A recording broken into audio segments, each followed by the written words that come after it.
Welcome back to another episode of FPOG, Financial Planning for Oil and Gas Professionals. It's been a while since we've done one of these, but I'm looking forward to it. This week on the podcast, we're going to do a Meet the Team with our newest associate, Cari Lingle. Thanks for joining us. Thank you. I'm happy to be here. Yeah, excited to have this conversation. I feel like I got some questions for you, but before we dive into all that, I would love for you to just kind of start and tell us a little bit about yourself and, and how you got here. And of course, I'll ask questions that kind of dive deeper into that, but yeah. Yeah, absolutely. So like you said, I'm the newest member of the Brownlee Wealth Management team. I had connected with Justin because our kids go to school together, and I had just finished my CFP education and finished the exam. And we just had spent some time talking through how y'all do financial planning and how I would fit into that on the team. And so here I am. I have spent my entire career in financial analysis and education, and just wanted a career change into financial planning. And I'm just excited for what we are going to be doing together. I think that what I was interested in financial planning really aligned with what Brownlee Wealth Management does. So excited to have you on board and excited for your passion for the profession, which we'll talk a little bit more about. I also want to get into the history of you specifically pre-Brownlee Wealth Management. But, if you listen to the Brownlee Wealth Management podcast, you know that we are a very pro-Texas podcast. And we got both Nathan and Justin are both, in Texas by way of Kansas and have just drank the Texas Kool-Aid. Cari, you are like me. You actually grew up in Southern California, but now you're living in Texas. So two questions there. How do you get to Texas? And then have you drank the transplant Kool-Aid like Nathan and Justin? Right. Well, I know the California to Texas transplant is a very common story. And I think that that's what a lot of people assume when they hear like, oh, I grew up in Southern California and here I am. But I actually took a really roundabout way to get to Texas. My husband and I married about 15 years ago when he was in flight school in the Navy. And we've lived all over the place because of that. But then when he decided and we decided that it was time for him to move on to his next career, Texas just made sense for us for a lot of reasons.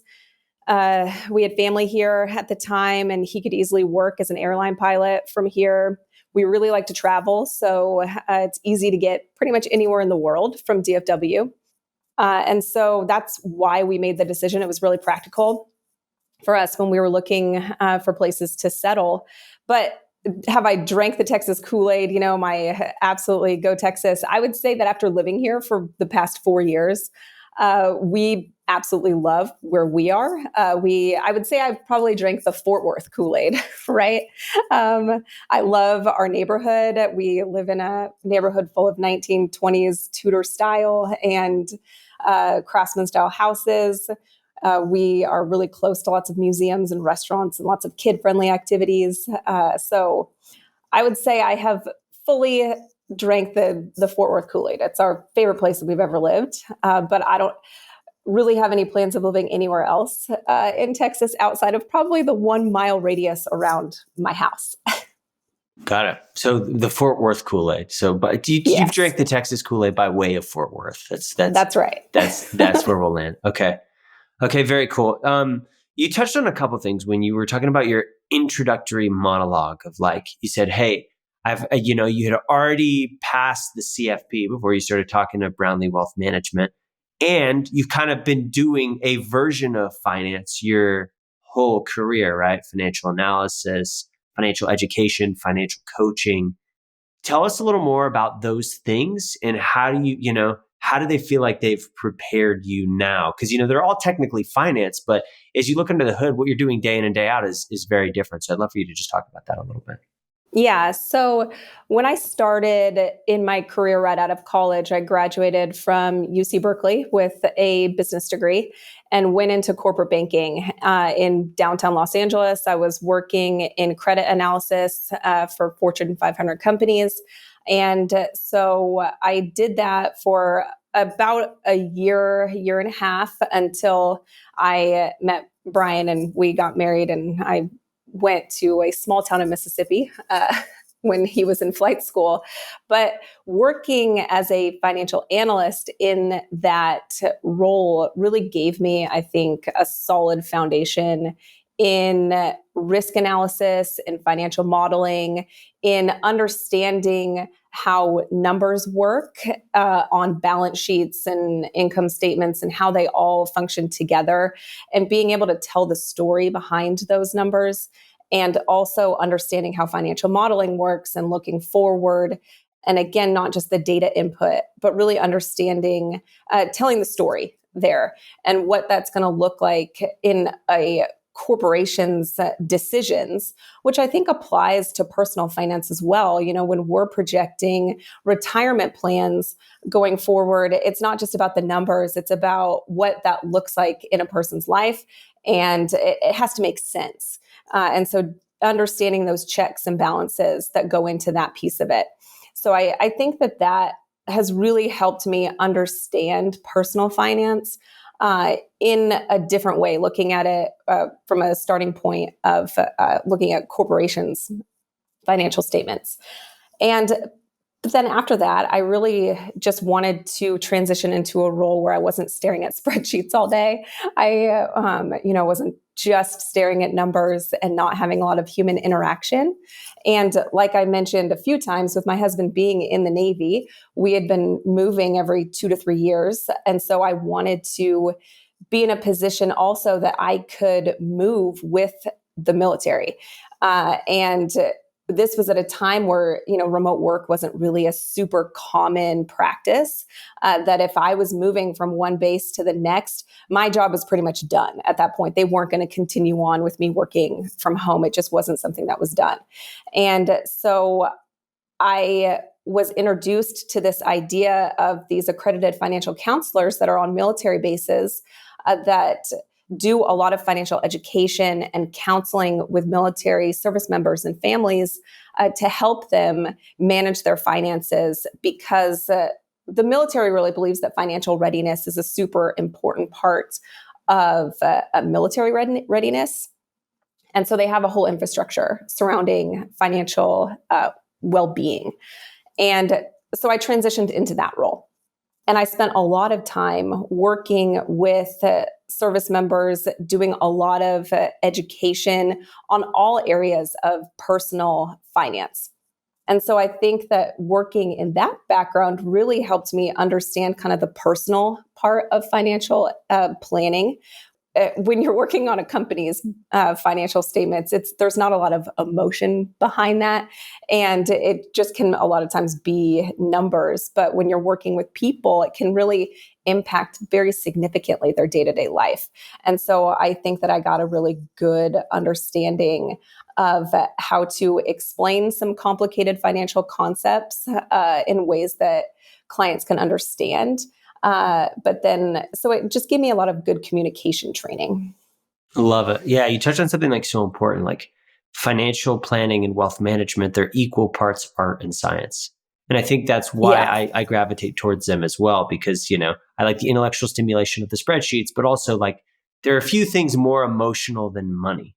And so doing good wealth management or financial planning is kind of a mix of those two. And you went, very analytical on the credit analyst for, big institutions. And then you went super emotional with like financial coaching for service members and their families. So you've kind of done a wide gambit of things, and financial coaching for service members and their families, it's like adjacent to wealth management, but it's serving a very different demographic, and the things, the strategies and the way they're thinking about money and the numbers are slightly different. What kind of led you to make that decision of like, hey, I liked what I was doing with the service members, but I want to do boutique wealth management. How do you get there?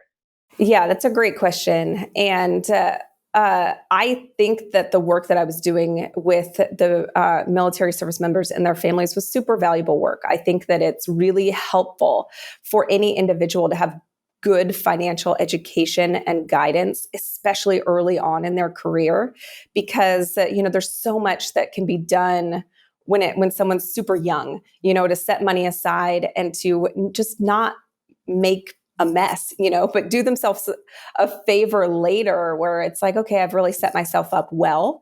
And so I loved that piece of it. But there comes a point where there's a very specific line between financial education and counseling and financial advice and financial advising. And we were very clear that I was not allowed to cross that, understandably, where I can provide education on making decisions in your financial life, but I can't tell you what to do. And so I think that I got to a point where I had gone as far as I really could in that career of financial counseling and education, and wanted to take the next step in my career to be able to provide that advice. And like you said, I went really analytical early on in my career, and also then went into education and counseling, which were kind of separate pieces of personal finance. But I saw financial advising and boutique wealth management as kind of the intersection of those two things, that I could use these two backgrounds together and do the analytical piece of using, all the spreadsheets and all the data and everything, but then also have the personal piece of advising individual families on their finances. And so that's why I got to the point where I wanted to take the next step of going through the CFP education and the CFP exam to then transition into the next phase of my career. Yeah. I love that, that there's infrastructure to help service members kind of early on. Because I think, just like money compounds, good decisions compound, right? So it's nice. Exactly. Because, with the traditional wealth management business, a lot of times you get in front of people after decades of already having been in the workforce, right? And if they're not on track, that would have been nice for them to know early on in their careers. So that's super cool. Super cool that you've done that. But, it is one of those things where it's, cash flow is king. It's more cash flow management, right? Hey, what are the resources available to family members? How do I finance my first house? Which is great and really important. Just a very different set of problems and probably depth of complexity. There's a floor to how complex and how much you're scratching that math brain of yours. Exactly. But very meaningful and important work. So you've kind of touched everything a little bit, like all the different realms of finance. And you've passed the CFP exam, which is great. And hopefully, you'll get the designation once you kind of get the experience. I'd love for you to talk about, okay, what led you to do that? And was your previous employer supportive of that, or did you just do that on your own? And then, as you've been going through that, what do you feel like you learned, and what was most interesting to you, or maybe what did you add that you hadn't yet had exposure to in light of your previous experience? Yeah, I did approach the CFP education a little bit differently than a lot of people do. I would say that the large majority of people that go into that program already have wealth management experience, and they're using it as the next, kind of designation in their career. But I decided just to do it on my own. I thought, this is kind of a career track that I'm interested in moving into. And if I am going to be taking on the role of advising people and managing people's money, that is a tremendous responsibility. And I wanted to be able to have as much education behind me as possible before I moved into that role. I just thought it was really valuable and really important. And so I went ahead and did all the education on my own. I studied for the CFP exam on my own. And it wasn't until after I did all that I even started looking at getting a job in wealth management. But I mean, I think that it was good kind of at first as a confirmation of this is something that is interesting to me. And this is definitely something that I want to continue pursuing because, I did do it all on my own, and it was interesting subject matter and helpful to understand kind of the intersections between all of these different areas of finance. I think that working in the roles that I was working in previously, we didn't do really any tax guidance. That isn't something that I touched when it came to financial education and counseling. That was definitely a clear line. I'm not a tax expert of any kind. And so I think that was an area that was super helpful in the CFP curriculum for me to understand the intersections between the tax code and people's investments and other things that were just not things that I was aware of. I think that was super helpful for me personally. The things that I enjoyed in the curriculum, I would say the first thing was the capstone course that everyone is required to do, where basically once you've completed all the coursework in investments and tax and insurance and all of those different areas, you basically take a course where you have to put together everything that you've learned. And you're put into teams and you create a complete financial plan through a case study. And I'm sure this is not going to come as a huge surprise to you, Jared, but I volunteered to be the project manager because I like to be super organized and have structures set up and systems in place. And so I volunteered to take on that role. And I really liked that. I enjoyed putting all the pieces together and putting that puzzle together. And so when we finished that project, our instructor actually gave us 100%. His 1 out of 8 perfect scores that he has given in his entire career, he told us. So I was proud of that I was able to put together that whole plan and have it be comprehensive and complete and get that perfect score. Incredible. And yeah, I think like the cool thing about what you did is like there was a weight applied to there was an understanding of how much weight and how important it is to be like competently trained to help people in this way. And Justin's talked about this in like articles, and we've probably talked about it on a podcast before, but the bar is remarkably low to legally be able to give financial advice. And so I think I really admire that, hey, before you even did it, you said, hey, just kind of confirming, is this what I think it is? And it sounds like, with the capstone and all the education, it was abundantly clear that was the case. But also, hey, if I'm going to be competent and do this well, I need to kind of get outside training. So that's awesome. So not only have you passed the CFP exam, you've also passed 2 levels of the CFA, the Chartered Financial Analyst exam, which is a bear of an exam. I looked at it before we hopped on the call, and there's 3 levels, and the average 10-year pass rate for level 1 is it's just over 40%. Level 2, just over 40%. Level 3, right around 50%. So the percentage of people, like if my math is right, for every 6 people that starts, 1 makes it all the way through. Because if you're getting cut in half each time, I think, it's just back of the envelope math. So if I'm wrong, shoot me a YouTube comment. But so very difficult exam. It's probably at a different point in your career, pre-CFP. What led you to start that journey? And do you feel like there's any, it's a different skill set, but is there any kind of overlap or things that you think might be helpful, in your new career? So I started down the CFA path when I was still in a financial analysis role. And so I had a mentor at the time that had the designation. And there were also a couple other coworkers of mine that were studying for it as well. And so that's when I took the level 1 exam and passed that exam.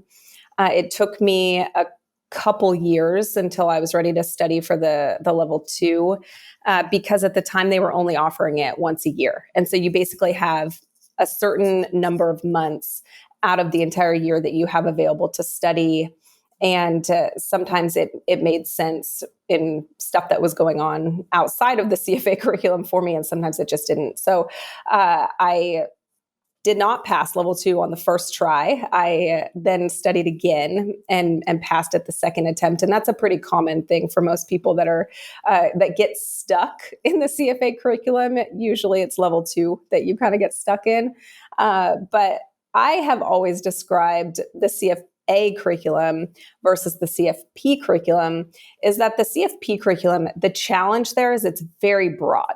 There's so many different areas that you have to have working knowledge of between tax and investments and estate planning and insurance and just basic financial planning knowledge. And you have to be able to synthesize all of that information to put together a comprehensive financial plan. And that's the focus of the CFP. It's broad, but it's shallow. Even they talk about in the CFP curriculum that they expect you, if you pass the CFP, to have what they call a minimal amount of knowledge, minimal acceptable level of knowledge to be a financial planner. And then you make that up with a very large experience requirement in order to get that designation. The CFA curriculum, in my opinion, is a little bit different than that in that it's a lot more focused, but it is very, very in-depth.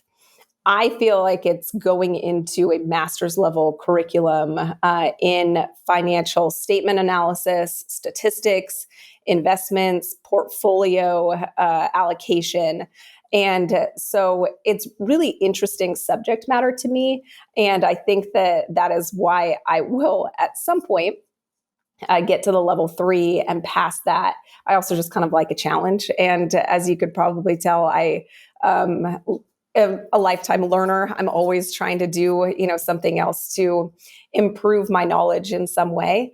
But it's just a matter of, between the time I started level 1 and now, there have been about 3 cross-country moves, 2 kids, 1 6 to 7 month deployment from my husband that has kind of gotten in the way of having concentrated study time to complete that path. And then when I decided I wanted to transition from financial education into financial planning, I thought that having the certified financial planner designation would be more critical to have early and then finish the CFA curriculum when I could. Love it. So if you've made it this far, it's become abundantly clear to you that Cari is a wildly impressive person. I admire that, you tackle all of that. And I've only done the CFP and I know how hard that is. And that's got a much higher pass rate. But yeah, you're right. They're kind of fundamentally different tests where one goes really wide and one goes really deep. So, there's definitely merits to both and their focus areas are a little different. So, a lot of really good experience. Abundantly clear that, hey, you understand these concepts with the tests you've passed and the credentials that you're in pursuit of. Why Brownlee Wealth Management? Why join a little firm with less than 5 employees and that's less than 5 years old? That's pretty new to the space. You could go anywhere you want. Why us?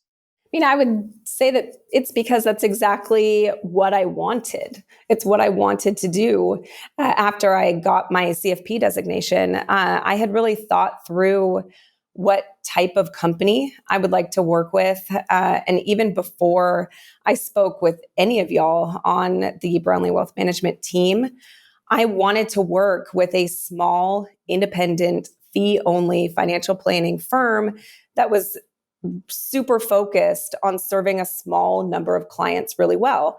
If I could have written out exactly what I wanted to do in financial planning a year ago, that's what I would have said. And so it just so happened that Justin and I started talking because of like I said, our kids go to school together and we made that connection, and it just was kind of a good fit from the start that I was like, wow, this was exactly what I was looking for. And it was really impressive what y'all have done over the last few years. And I think that we're in a great stage right now and have built a really solid foundation. And I just get excited about all the projects that we have in the works and the things that we talk about and growing from here, that it's really just exactly where I wanted to be. I couldn't have found a better fit if I had gone looking for it. Yeah, I love that. And I think, right, small firms are very conducive to lifelong learners, right? Like, I think if you look at the DNA of our firm and everyone in it, and especially you and Nathan being both career changers, you kind of wanted to career changers, I mean that loosely with you because it's kind of career adjacent more so than for Nathan, but newer profession with a high learning curve. So you just kind of wanted to jump right in and do a little bit of everything. With a small firm, you emphatically get to do that. There's no question about that. Yeah, I mean, we did talk about that when we were going through kind of the interview process and figuring out that fit. And I said, I wanted to understand the business of financial planning, and I wanted to see all parts of it. And I would say that y'all have delivered, and I feel like there's still way more that I need to know. And so those are the things that do excite me.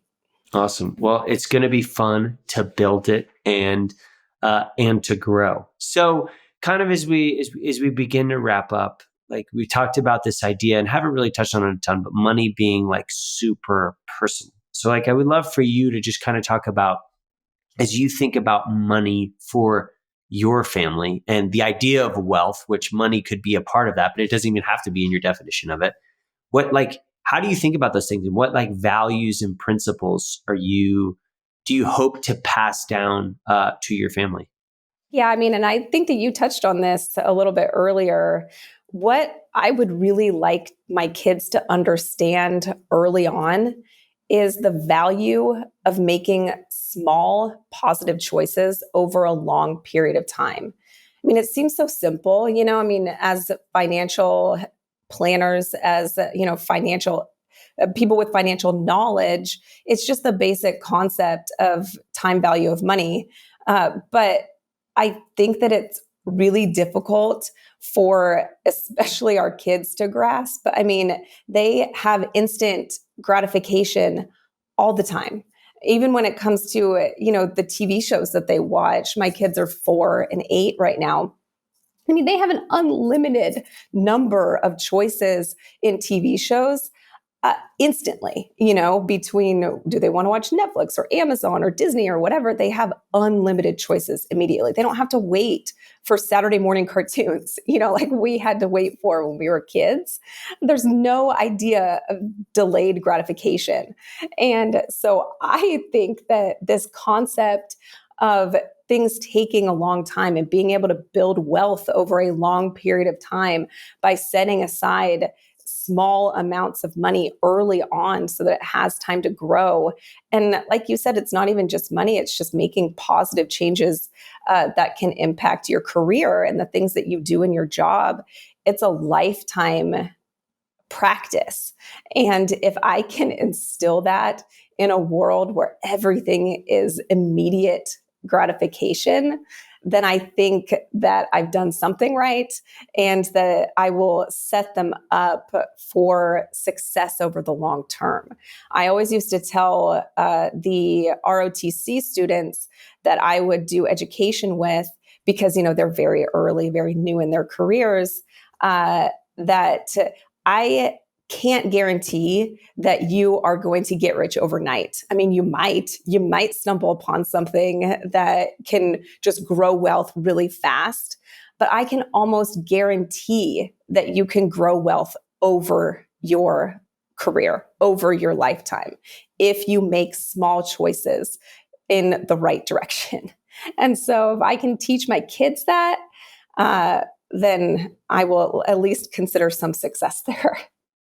So good. Yeah. It's the boring things that compound over really long times that become impressive. Right. Yeah. And I think, it's tough, especially with, a lot of the social media, basically, talking about overnight success or oversimplifying it. I think it's definitely a hard, but important thing to, teach your kids. So let's wrap up on something super light. What do you like to do for fun? And what would you like to tell our listeners about you that maybe isn't in your little bio on our website? The things I like to do for fun. So my husband is an airline pilot, and I love that he is an airline pilot because we get to travel a lot. That is pretty much my favorite thing to do. I always have a trip plan in the works.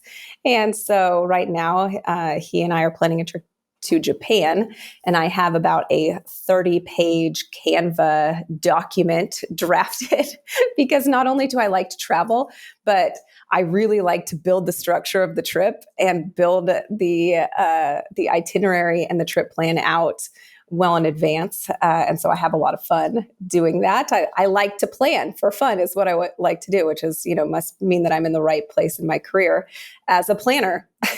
Planning people's finances. So that is probably the main thing that I do in my free time. I also will spend some time doing cake baking when I just need a little creative outlet.